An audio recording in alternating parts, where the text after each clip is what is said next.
जोहार झारखंड में अभी सूचना मिली, माननीय मुख्यमंत्री के नेतृत्व में विस्थापन आयोग, पुनर्वास आयोग का गठन हो गया है। इसके लिए सबसे पहले पूरे राज्यवासियों को शुभकामनाएं। विधानसभा मानसून सत्र अभी 3-4 दिन पहले ही समाप्त हुआ है। 28 तारीख को मानसून सत्र के अंतिम दिन गैर सरकारी संकल्प का विषय था, जिसमें मेरा विषय पुनर्वास आयोग और विस्थापन आयोग के गठन की मांग को लेकर था।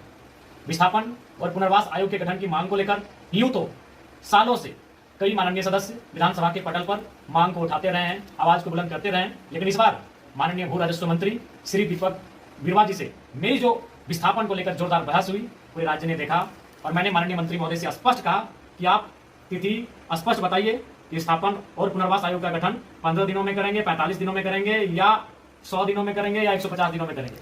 तो उस बहस के बाद जो बहस जिसको मैंने पूरी ऊर्जा, आक्रामकता और गर्मजोशी के साथ अपने चिर परिचित अंदाज में रखने का काम किया था, और उस बहस के 5 दिनों के अंदर आज झारखंड कैबिनेट से अंतिम मुहर लगी।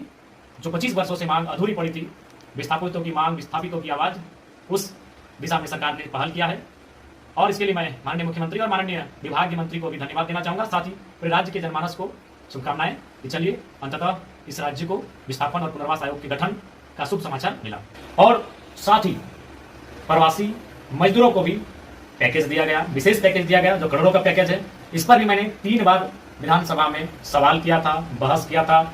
एक बार बजट चर्चा परिचर्चा में, एक बार शून्यकाल के माध्यम से और इस बार के सत्र में ध्यान आकर्षण के माध्यम से मैंने प्रवासी मजदूरों की समस्याओं से हमेशा सरकार को रूबरू करवाया है और उस पर मैं हमेशा अडिग रहा हूं। मैंने हमेशा जोरदार बहस किया है। तो कहीं ना कहीं और मूल रूप से विधायक का काम यही होता है, सड़क बनाना। ये विभाग के काम है, इसको डीसी भी करा सकते हैं, इसको अन्य पदाधिकारी भी करा सकते हैं। डीएमटी फंड से तो कहीं सीएसआर फंड से, तो कहीं टायर्ड तो कहीं अनटायर्ड फंड से ये काम हो सकते हैं।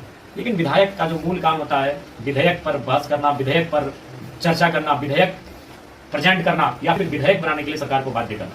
तो कहीं ना कहीं सही माननीय सदस्यों ने प्रयास किया था, लेकिन अंतिम मुहर 28 तारीख को मैंने एक जोरदार बुलंद आवाज के तौर पर रखा विधानसभा में। और इस बार का जो बहस था वो विशेष इसलिए था क्योंकि इससे पहले जब विस्थापन पे बहस हुआ है तो माननीय सदस्य को कहीं ना कहीं विभाग के मंत्री संतुष्ट करवा लेते थे, माननीय अध्यक्ष भी बीच में इंटरफेयर करते थे और उनको कहीं ना कहीं संतुष्ट करवा लेते थे। लेकिन इस बार मैं अडिग रहा, मैं जिद्दी बन के रहा कि नहीं माननीय मंत्री महोदय, इस पर किसी प्रकार से अब टाल मटोल नहीं होगा। विस्थापन के नाम पर लोग सिर पे माथे पे गोलियां खा रहे हैं, रोज लोग लाठियां डंडे खा रहे हैं, जेलों में भरे जा रहे हैं। इस पर अब कोई समझौता नहीं होगा। आप स्पष्ट कहें विस्थापन नीति कब बनाएंगे। और अंततः जैसा कि समाचार मिल रहा है, विस्थापन आयोग, पुनर्वास आयोग का गठन किया जा चुका है। इसके लिए पुनः राज्यवासियों को शुभकामनाएं। जोहार।